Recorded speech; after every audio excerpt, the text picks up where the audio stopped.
Hello everyone, आज हम बात करेंगे fundamental of Ayurveda question paper के बारे में। ठीक है, 10 जून को हुआ है, 2021 का पेपर है ये। अधिकतर इसमें भी उसी तरह के क्वेश्चन पूछे जाते हैं जैसे पिछले क्वेश्चन है। एक्चुअली इसका जो सिलेबस है सिलेबस बहुत बड़ा है। इसके सब हेडिंग सब पॉइंट बहुत ज़्यादा होते हैं, इसलिए क्वेश्चन कहाँ कहाँ से घुमा के पूछा जाता है। अधिकतर लोग भ्रम में रहते हैं और क्योंकि अगर आप इसकी बुक देखेंगे आयुर्वेद का तो उसमें बहुत ज़्यादा पॉइंट हैं। ठीक है, तो याद करने और पढ़ने में बहुत ज़्यादा डिस्टर्बेंस होती है।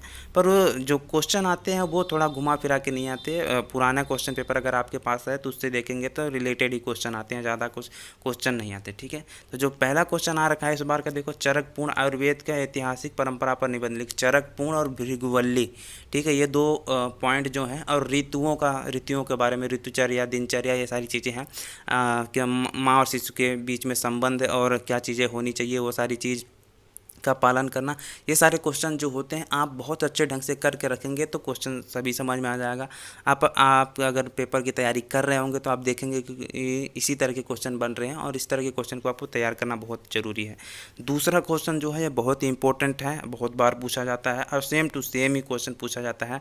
आयुर्वेद की पुनर्वसु परंपरा का ऐतिहासिक विवेचन कीजिए। पुनर्वसु परंपरा, ठीक, पुनर्वसु का एक दूसरा नाम है जो बुक में दूसरा नाम से दिया रहता है। त्रिदेव ऐसे, त्रिमेल ऐसे कुछ होता है, मुझे ध्यान नहीं आ रहा अभी।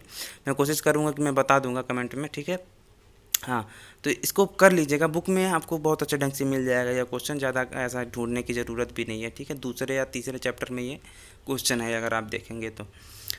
तीसरा जो है, हेमंत, शरद एवं बसंत ऋतु के अनुसार पत्य पथ का क्या कहते हैं, विचार कीजिए। ठीक है, पत्य पथ जो है ऋतुचर्या के अनुसार जो चीज़ें हैं।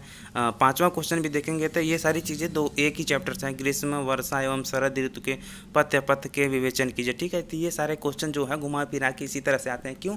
क्योंकि ये बहुत इंपॉर्टेंट होते हैं। क्योंकि जो आयुर्वेदिक वाला जो औषधि वाले होते हैं उससे बहुत छोटे छोटे टॉपिक हैं और इन टॉपिकों को बहुत महत्वपूर्ण दिया गया है, जिसमें वसंत ऋतु, दिनचर्या हो गया, रात्रिचर्या हो गई, ये सारी चीज़ें बहुत इंपॉर्टेंट होती हैं।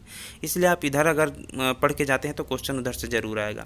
लास्ट देखो, चौथा जो है आदान काल एवं, ये भी क्या कहते हैं, उसी ऋतुचर्या दिनचर्या वाले से ही है। ठीक है, काल के बारे में से ही है। विसर्ग काल की रक्षा और दुर्बलता के कारणों का विवेचन किया जाए। रस और दुर्बलता के, रुचिता और रस दुर्बलता के कारण बताया गया। ठीक है, क्वेश्चन सेम टू सेम ऐसे ही पूछे जाते हैं।